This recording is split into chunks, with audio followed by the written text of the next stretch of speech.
Mariborski mestni svet se je danes sestal na prvi redni seji po 2 mesecih in pol. Na njej se bodo svetniki uradno seznanili z odstopom župana Franca Kanglerja in še nekaterimi tekočimi zadevami. Sejo pa bo spremljal nov protest. Pred občinsko stavbo se bo odvila že 5. mariborska vstaja, na kateri bodo pod geslom Pometimo jih vun protestniki ponovno zahtevali odstop mestnih svetnikov. S temi visečimi napihljivimi lutkami na Starem mostu, na katerih so obrazi mestnih svetnikov, so Mariborčani napovedali današnjo ponovno vstajo. Vsem je jasno, da odstop Kanglerja še dejansko nič ne pomeni. Tukaj zadaj je ta hobotnica, ki je v bistvu treba še speč, po domače povedano, in od tega ne bomo odstopali Mariborčani. Sloganom Pometimo jih vun se bodo 4:30 popoldne z metlami zbrali pred mariborsko občino in ponovno zahtevali odstop mestnega sveta. Slavnostnih govorov tokrat ne bo. Po eni strani je v redu, da se je en pritisk naredil, da se je začelo malo razmišljati v neke smeri, pa da mogoče tudi, zdaj ne vem, če bo to kaj pomagalo, ampak da vseeno politiki začnejo malo razmišljati, kako se obnašajo sploh.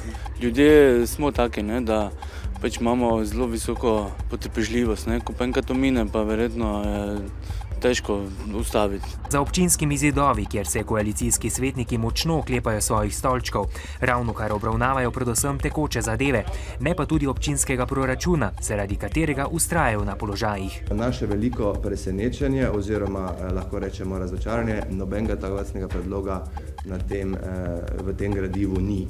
To se pravi, mestna koalicija ne misli resno z besedami, ki jih pač navaja.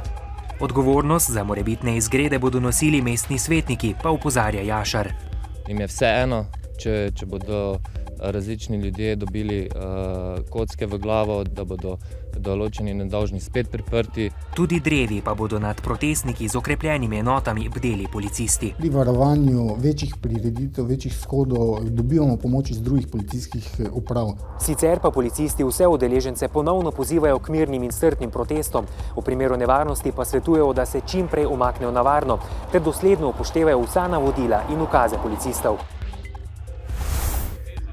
Torej, opoldne se je začela 22. redna seja mestnega sveta mestne občine Maribor. Na dnevnem redu je 27 točk, med njimi tudi seznanitev mestnega sveta z odstopom župana Franca Kanglerja. Torej, svetniki so se s tem nekako že seznanili in tudi sprejeli sklep, da bo Franc Kangler 3 mesece še prejemal nadomestilo plače. Sicer pa so danes na seji mestnega sveta 3 mestni svetniki že podali odstopno izjavo, samostojna Mohamed Beri in Gregor Jager ter Melita Cimerman iz Zelenih Slovenije.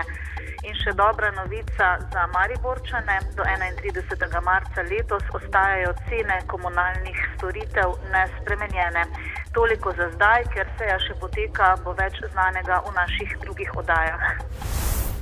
Potem, ko je ob koncu leta Mariborska redarska služba napovedala, da bodo v januarju začeli izdajati položnice za prekoračitve hitrosti, ki so jih z novimi radarji zaznali že kar dobrih 68.000, pa so danes poročili, da do nadaljnjega še ne bodo izdajali plačilnih nalogov. Medobčinski inšpektorat in Mariborsko redarstvo sta namreč sprejela odločitev, da počakajo vse do zaključka nadzora in podaje končnega mnenja pristojnih inštitucij.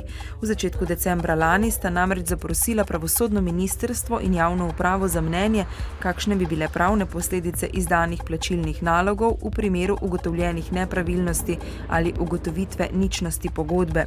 Na odgovor še vedno čakajo. Socialni partnerji nadaljujejo pogajanja o reformi trga dela. Danes govorijo o predlogu zakona o delovnih razmerjih. V dosedanjih usklajevanjih so pregledali celoten zakonski predlog, zdaj pa naj bi ob novih predlogih ministrstva iskali rešitve za odprta vprašanja. Ministrstvo želi z zakonom zmanjšati segmentacijo na trgu dela in hkrati povečati prožnost pri zaposlovanju. Tako so med drugim predvidene spremembe glede omejevanja zaposlovanja za določen čas, postopkov odpuščanja, odpovednih rokov in odpravnin, odprta pa ostajajo tudi vprašanja morebitnega omejevanja dopusta, plačanega odmora za malico in dodatka na delovno dobo. Pravoslavni verniki danes praznujejo Božič. Na božično jutro so bila po cerkvah jutranja bogoslužja, ki so jih ponekod pripravili že ob polnoči. Paroh Srbske pravoslavne cerkve pri nas, Tomo Čirkovič, v voščilu posebej pozdravlja tudi bolne, po nedolžnem obsojene, zapornike, vdove, sirote, onemogle, ostarele in zapuščene. Vsem vernim in vsem ljudem dobre volje, ki v sebi in okoli sebe gradijo mir, pa privošči, da bi bilo novo leto izpolnjeno z milostjo, dobroto ter Gospodovim blagoslovom. Paroh še poudarja, da je čisto srce vedno pripravljeno nahraniti lačnega, napojiti žejnega ter pomagati sirotam in onemoglim. Jutri bo zmerno do pretežno oblačno in ponekod po nižinah megleno. Na severovzhodu države bo občasno še rahlo naletaval sneg. Najnižje jutranje temperature bodo okoli nič, najvišje dnevne do 3 stopinje Celzija. V sredo bo delno jasno z zmerno oblačnostjo, zjutraj in dopoldne bo ponekod po nižinah megla. V četrtek bo zapihal jugozahodni veter, ponekod v zahodni in južni Sloveniji bo občasno rahlo deževalo. V dnevniku televizije Maribor ne zamudite. Naša novinarka nadaljuje raziskovanje zgodbe o nizkih plačilih delavcev v podjetju Žito. Tudi uradno so se začele zimske razprodaje tekstila, obutve in športne opreme. Mineva 70 let od zadnjega boja Pohorskega bataljona. Novice Štajerske, Pomurja in Koroške ob 18.